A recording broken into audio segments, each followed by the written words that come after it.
রসুন আবার পার্সন হতে পারে, কথাটা অনেক সুন্দর। সব রসুনের একই মুখ। 10 জনে মিলে যদি একটা সিদ্ধান্ত নেয়, সেই সিদ্ধান্ত যদি সম্মতি জানানো হয়, তখন কিন্তু এই কথাটাই বলে, সব রসুনের একটাই মুখ। কয়েকটা কোয়া মিলে কিন্তু একটা রসুন হয়।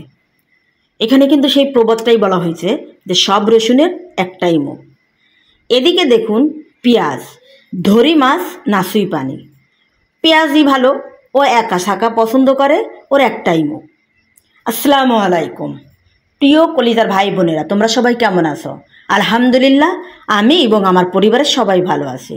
নতুন আর একটা লং ভিডিও নিয়ে তোমাদের সামনে হাজির হলাম। আমি তোমাদের কাকলি আপা।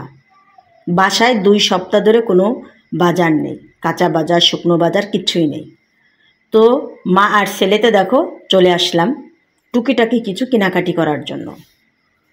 তো যে দোকান থেকে আমরা কন্টিনিউ সবসময়ের জন্য কেনা হতো, মুদির দোকান, সেই দোকানেই কিন্তু যে যাইতেছি। তো পাশেই সবজি দোকান। তো যে সবজিগুলো দরকার সেই সবজিগুলো এখান থেকে নিলাম অল্প, তো পরিমাণ মতো নিলাম। তারপরে আমি আর আমার ছেলে কিন্তু সামনের দোকানে যাচ্ছি, যে দোকান থেকে সবসময় সব জিনিস নেই। তো যেটা বাসায় শেষ হয়ে গেছে সেই জিনিসগুলো কিন্তু এখানে নিতে আইছে। তো এই জন্য দেখতেছি সবগুলো যে কোনটা কতটুকু পরিমাণে নেব। এই করলা ভাজি কিন্তু আমার কাছে ভালো লাগে, যদি আলু দিয়ে ভাজি করা হয় খুব ভালো লাগে খাইতে। করলাটা খুব সুস্বাদু লাগে, যদি আচার থাকে, আলু ভর্তা থাকে, তাহলে কিন্তু খাইতে খুব মজা লাগে। তো বন্ধুরা দেখো শেষমেশ চলে আসলাম সেই দোকানে, যে দোকানে সবসময়ের জন্য কেনাকাটি করি। বাসায় আদা নাই, কিন্তু আদায় সাশ্রয় আছে বলে 20 টাকা নিলাম। এই দেখো রাজনা। এই রাজনা কিন্তু আমি সিলেট যাওয়ার সময় ছিলাম, সেই সময় কিন্তু এই রাজনা খাইছি। অনেক সুন্দর লাগে, বড় মাছ দিয়ে রান্না করলে তো অনেক সুন্দর লাগে। কিন্তু আমি কখনো নিজে কিনে এনে খাইনি রাজনা, মাছ ধরে রান্না করি নেই। ওই সিলেটের যে পরিচিত ভাবিরা ছিল, যাদের সাথে সবসময় কথাবার্তা হতো, পাশাপাশি থাকলে একটু আন্তরিকতা হয়ে যায় না, তো ওই ভাবিরা রান্না করলে দিত।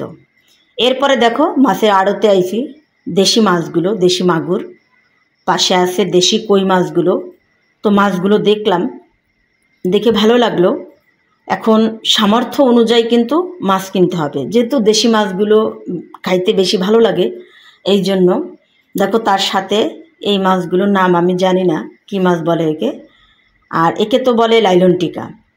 তো মাছের আড়তে অনেক রকমের মাছ দেখলাম, যেহেতু সমুদ্রের মাছও এখানে পাওয়া যায়, তবে সমুদ্রের মাছগুলো বেশি একটা আমার খাওয়া পড়ে না।